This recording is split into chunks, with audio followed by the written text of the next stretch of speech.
Pada tahun 2008, dunia menyaksikan salah satu pertempuran paling sengit di perairan Teluk Aden.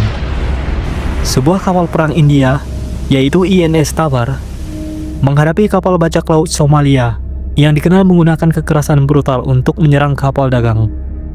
Insiden ini menjadi salah satu tonggak penting dalam perang global melawan pembajakan maritim. Siapkan diri Anda untuk menyelami kisah lengkapnya.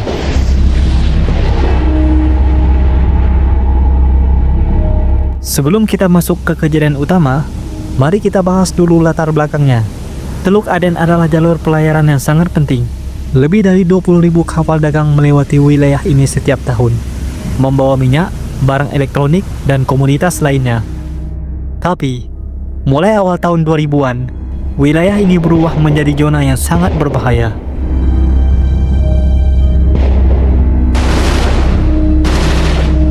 Bajak laut Somalia yang muncul dari ketidakstabilan politik dan ekonomi di negara mereka mulai menyerang kapal-kapal dagang. Mereka menyandra awak kapal dan menuntut tebusan dalam jumlah besar, seringkali mencapai jutaan dolar.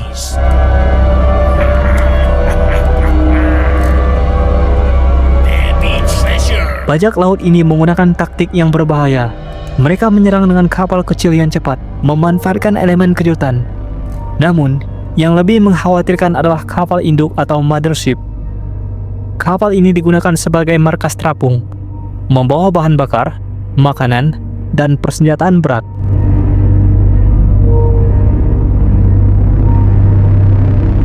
India, sebagai negara maritim besar, tidak tinggal diam. Ketika pembajakan mulai mengancam kapal-kapal dagangnya, pemerintah India mengirim INS Tabar ke Teluk Aden untuk melindungi jalur pelayaran internasional. INS Tabar adalah fregat kelas Talwar yang canggih, dilengkapi dengan meriam 100 mm, rudal anti kapal, dan sistem pertahanan otomatis.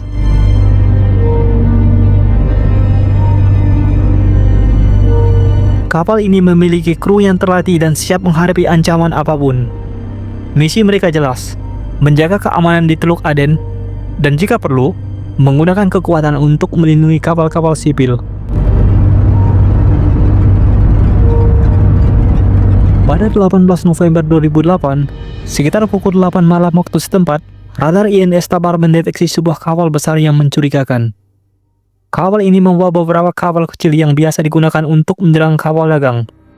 Kapten INS Tabar memutuskan untuk mendekati kapal tersebut.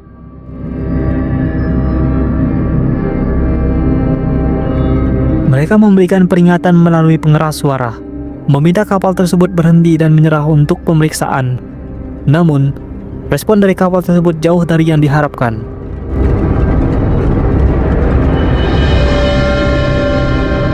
Alih-alih menyerah, bajak laut menunjukkan persenjataan mereka, termasuk senapan serbu dan peluncur granat RPG. Mereka memberikan ancaman kepada INS Tabar untuk segera menjauh. Suasana menjadi semakin tegang ketika bajak laut bersiap untuk menyerang.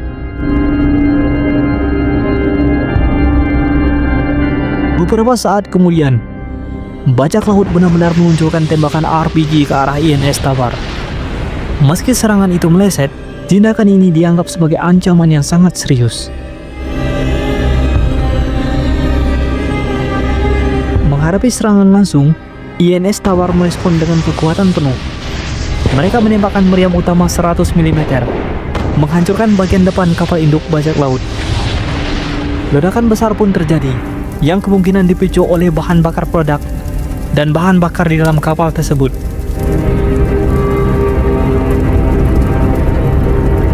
Kapal bajak laut itu akhirnya tenggelam. Sebagian besar awak kapal tewas, sementara beberapa lainnya melarikan diri menggunakan kapal kecil.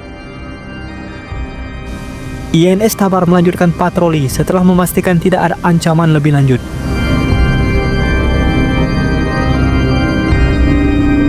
Insiden ini segera menjadi berita internasional. Pemerintah India memuji keberanian dan profesionalisme awak INS Tabar, sementara negara-negara lain juga mengakui pentingnya tindakan tegas ini dalam menghadapi ancaman pembajakan.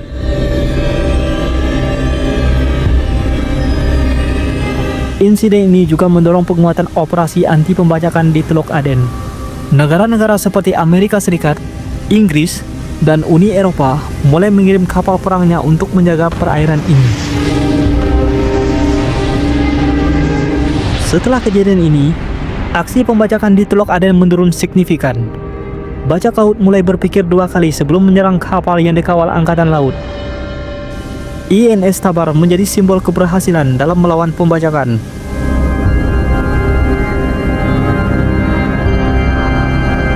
Tragedi ini mengajarkan kita pentingnya keamanan maritim dan kerjasama internasional.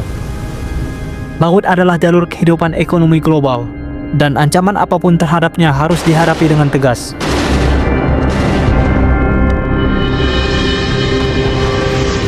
Bagaimana menurut kalian? Apakah tindakan INS Tabar sudah tepat? Atau ada cara lain yang seharusnya diambil? Tulis pendapat kalian di kolom komentar. Terakhir, jangan lupa untuk like, bagikan video ini, dan subscribe untuk cerita menarik lainnya. Sampai jumpa di video berikutnya.